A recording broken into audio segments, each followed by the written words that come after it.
Você já se perguntou como tudo realmente começou? Como a promessa de Deus se tornou carne e habitou entre nós? Prepare-se para mergulhar no livro de Lucas, capítulo 1.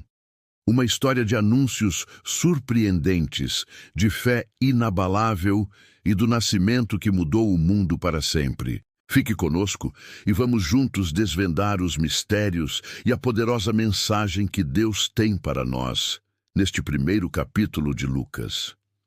Lucas 1:4 visto que muitos se dedicaram a elaborar um relato dos fatos que entre nós se cumpriram, conforme nos transmitiram os que desde o princípio foram testemunhas oculares e ministros da palavra. Também eu, depois de investigar cuidadosamente tudo desde o começo, decidi escrever-lhe um relato ordenado, excelentíssimo Teófilo, para que você tenha plena certeza das verdades que lhe foram ensinadas. Lucas inicia seu evangelho explicando o motivo de sua escrita.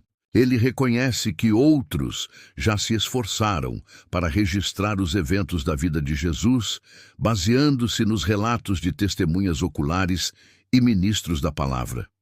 Lucas, porém, após uma investigação minuciosa desde o princípio, decide apresentar um relato ordenado a Teófilo, com o objetivo de fornecer-lhe plena certeza das verdades que ele já havia aprendido. Vemos aqui a importância da precisão e da investigação cuidadosa na transmissão da palavra de Deus. A fé que cremos se baseia em fatos históricos e em testemunhos confiáveis. Lucas demonstra um compromisso com a verdade, buscando a raiz dos acontecimentos para que o conhecimento de Teófilo seja firme e inabalável. Isso nos ensina que a nossa fé não é um salto no escuro, mas sim uma convicção fundamentada na realidade da palavra de Deus. Lucas 1:5-7. Nos dias de Herodes, rei da Judeia, havia um sacerdote chamado Zacarias, do turno de Abias.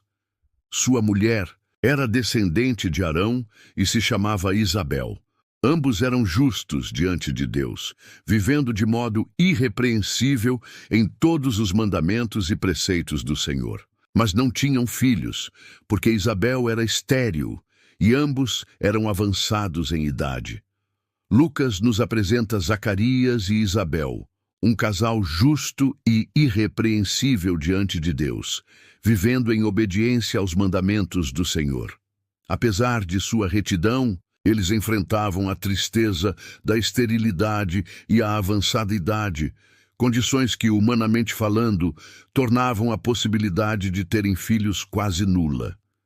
Essa situação inicial já nos prepara para a intervenção sobrenatural de Deus.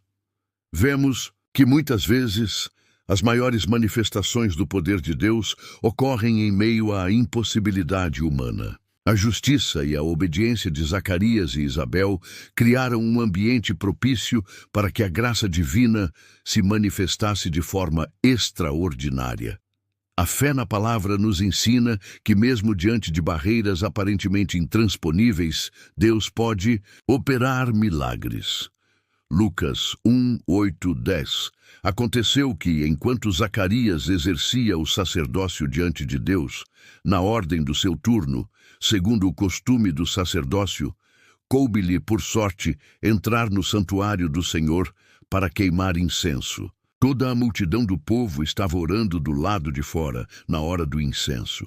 Lucas descreve o momento crucial em que Zacarias, cumprindo seu dever sacerdotal, é escolhido por sorte para entrar no santuário do Senhor e queimar incenso. Esse era um momento solene e raro para um sacerdote. Enquanto Zacarias estava na presença imediata de Deus, toda a congregação orava do lado de fora. A oração unânime do povo cria uma atmosfera de expectativa e busca por Deus. Esse cenário nos lembra da importância da oração congregacional e da busca fervorosa pela presença do Senhor. A fé nos ensina que, quando nos unimos em oração, há um poder ainda maior liberado, preparando o caminho para que Deus manifeste a sua vontade.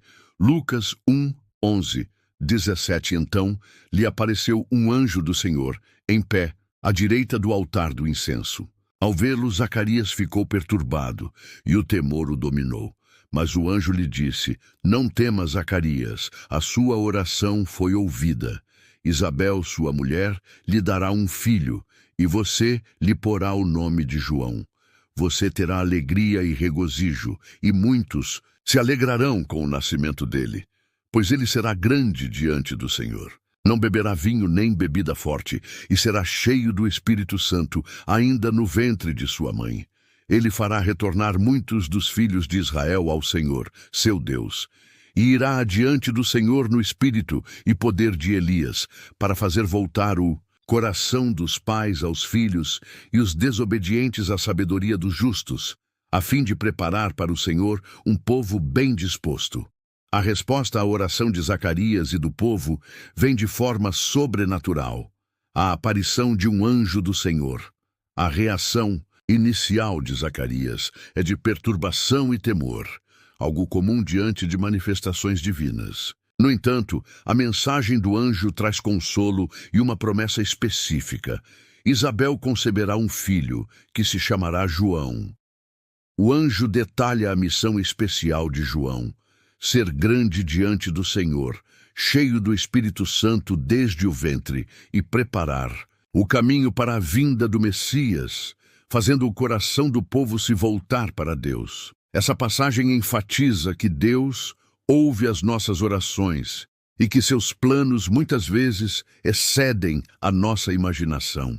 A fé nos ensina a não temer diante do sobrenatural, mas a receber com alegria as promessas de Deus, crendo que Ele tem um propósito para cada vida.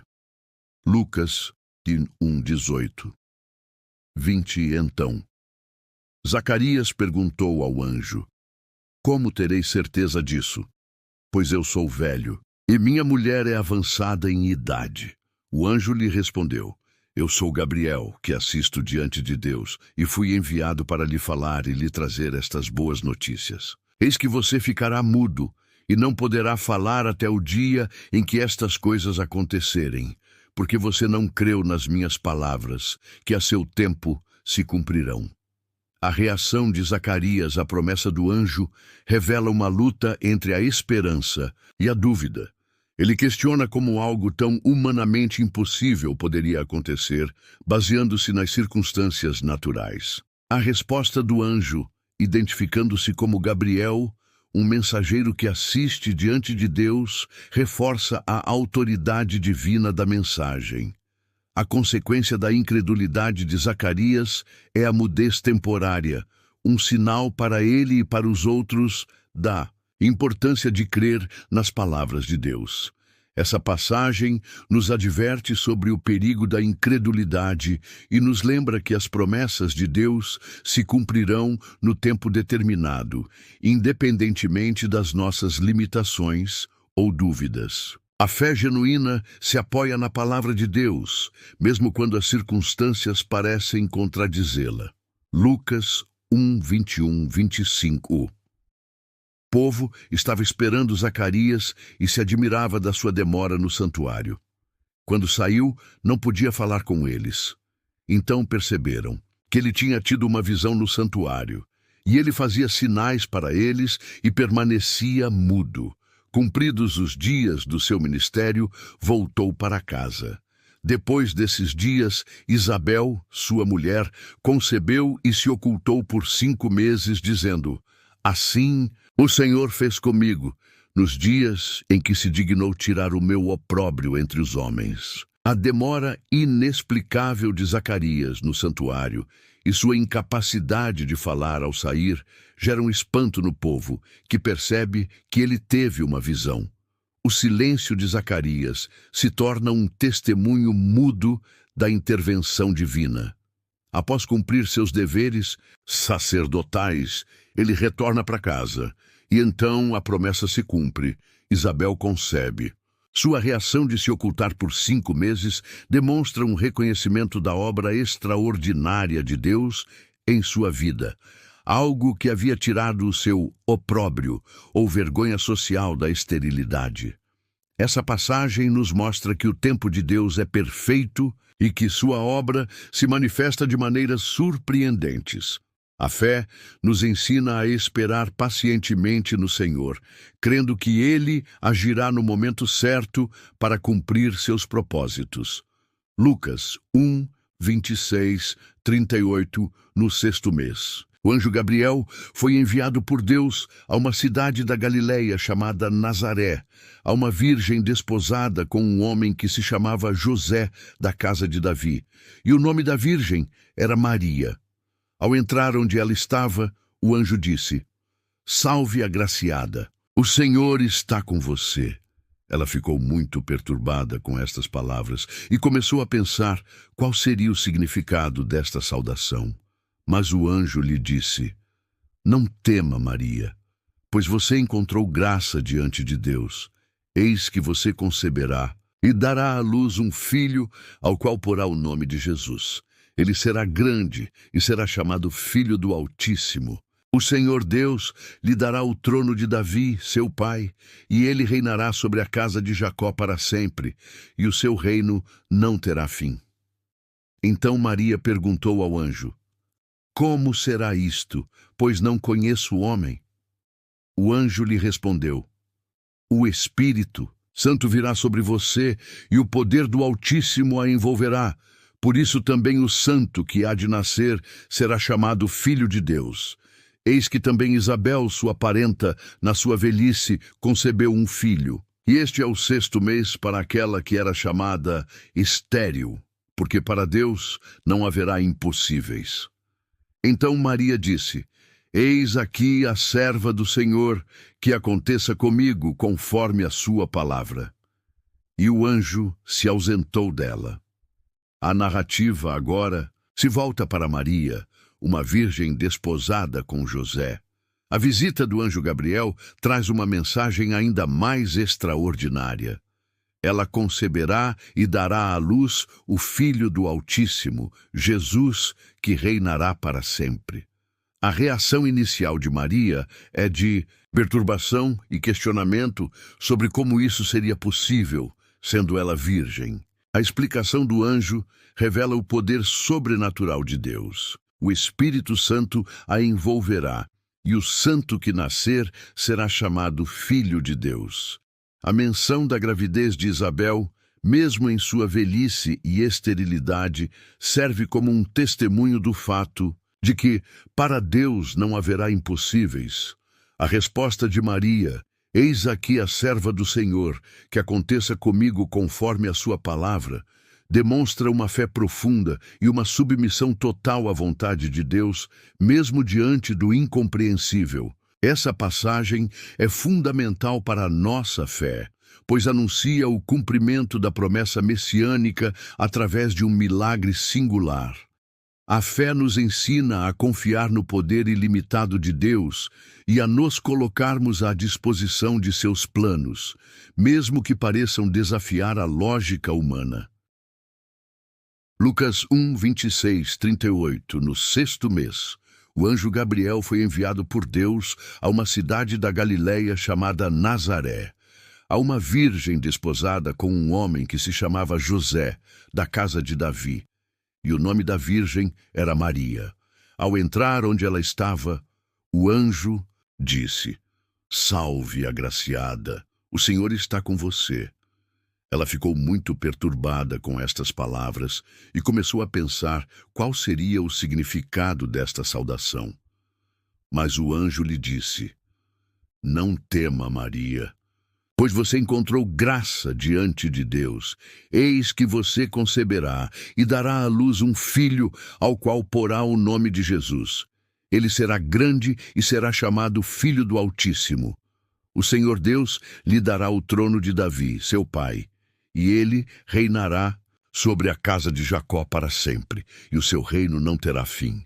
Então Maria perguntou ao anjo: "Como será isto, pois não conheço o homem?"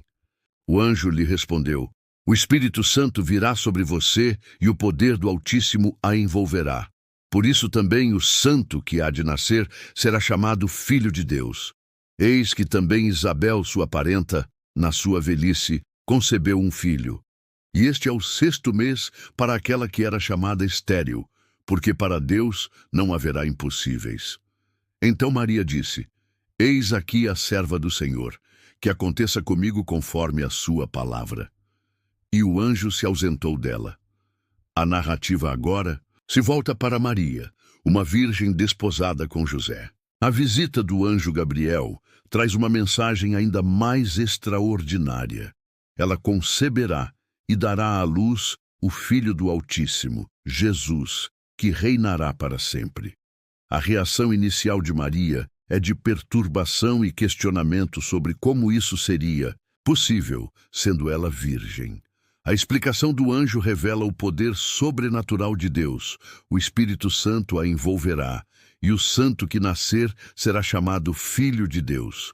A menção da gravidez de Isabel, mesmo em sua velhice e esterilidade, serve como um testemunho do fato de que para Deus não haverá impossíveis.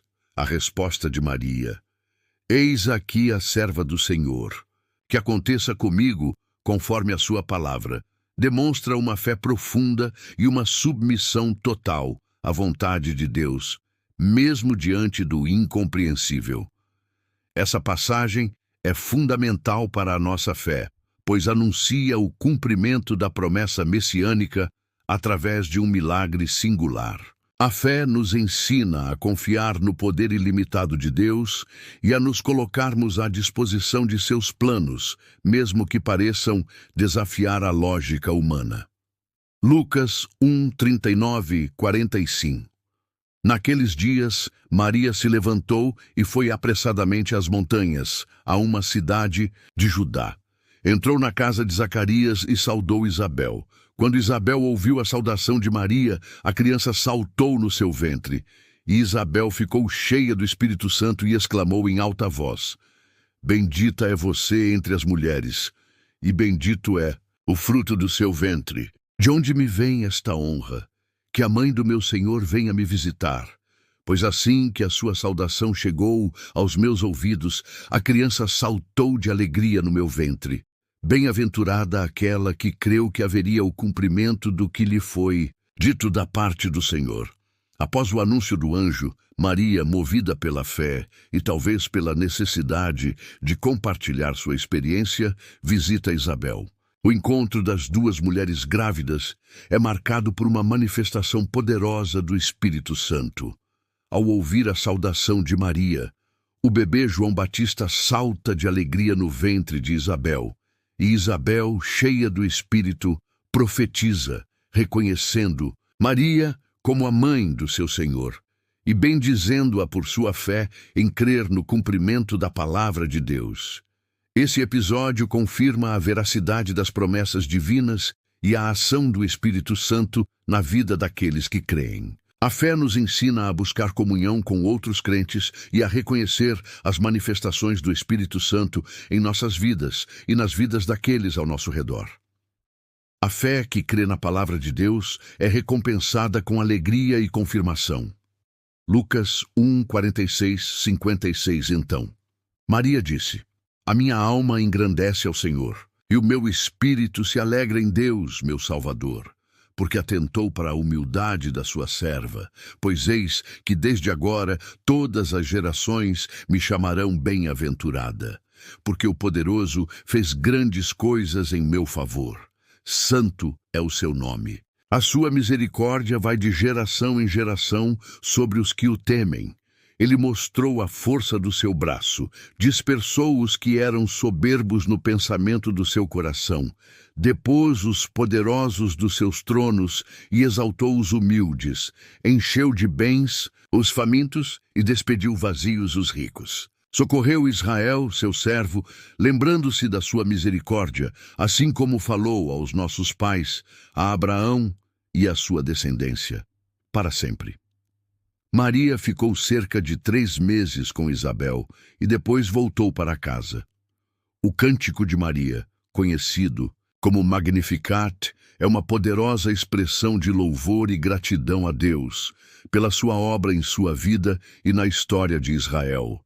Ela reconhece a humildade com que Deus a escolheu e profetiza que todas as gerações a chamarão bem-aventurada. Ela exalta o poder e a santidade de Deus, sua misericórdia, que se estende a todos os que o temem, e seus atos de justiça, derrubando os soberbos e exaltando os humildes, suprindo os necessitados e lembrando-se de sua aliança com Israel. Esse cântico nos ensina a importância da gratidão e do louvor como respostas à ação de Deus em nossas vidas. A fé nos leva a reconhecer a grandeza de Deus e a celebrar suas obras poderosas. A permanência de Maria com Isabel por cerca de 3 meses demonstra um apoio mútuo e uma comunhão na fé durante um período crucial. Lucas 1, 57 e 66. Chegou o tempo em que Isabel deu à luz e teve um filho. Seus vizinhos e parentes ouviram dizer que o Senhor lhe tinha mostrado grande misericórdia e se alegraram com ela. No 8º dia, vieram para circuncidar o menino e queriam chamá-lo Zacarias como seu pai. Mas sua mãe respondeu: "Não, ele se chamará João." Disseram-lhe: "Ninguém há entre os seus parentes que se chame por este nome." Então perguntaram por sinais ao pai como queria que o menino se chamasse. Zacarias pediu uma tábua e escreveu: "O nome dele é João." E todos se maravilharam. No mesmo instante, a sua boca se abriu e a sua língua se soltou, e ele começou a falar, louvando a Deus. O temor se apoderou de todos os seus vizinhos, e todas estas coisas foram divulgadas por toda a região montanhosa da Judéia. Todos os que ouviram falar nelas as guardavam no coração, dizendo: "Que será então este menino?" Porque a mão do Senhor estava com ele. O nascimento de João Batista cumpre a promessa do anjo e traz grande alegria aos vizinhos e parentes de Isabel, que reconhecem a grande misericórdia de Deus. A imposição do nome João, contrariando a tradição familiar, e a confirmação por escrito de Zacarias, no momento em que sua mudez é desfeita, demonstram a fidelidade de Deus à sua palavra. A restauração da fala de Zacarias é acompanhada de louvor a Deus, selando a veracidade do milagre.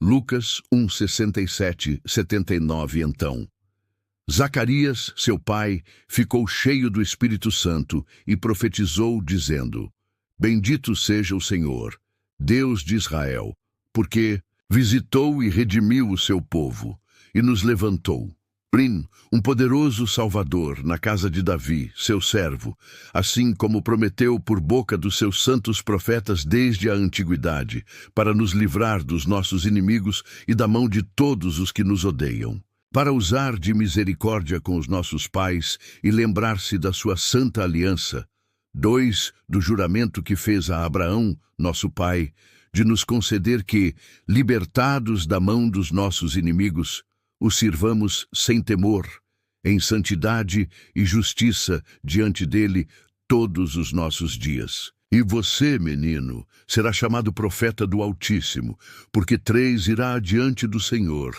para lhe preparar os caminhos, para dar ao seu povo conhecimento da salvação, no perdão dos seus pecados, pela profunda misericórdia do nosso Deus, pela qual nos visitará o sol nascente das alturas, para iluminar os que habitam nas trevas e na sombra da morte, para guiar os nossos pés pelo caminho da paz."